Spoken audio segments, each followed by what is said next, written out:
Here is the old fishing pole that I fixed multiple times.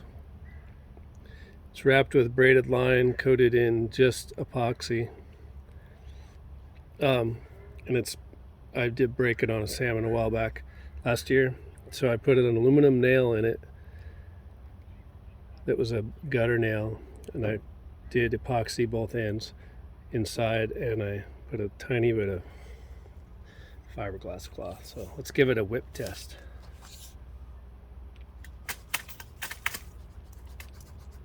I don't mean whip the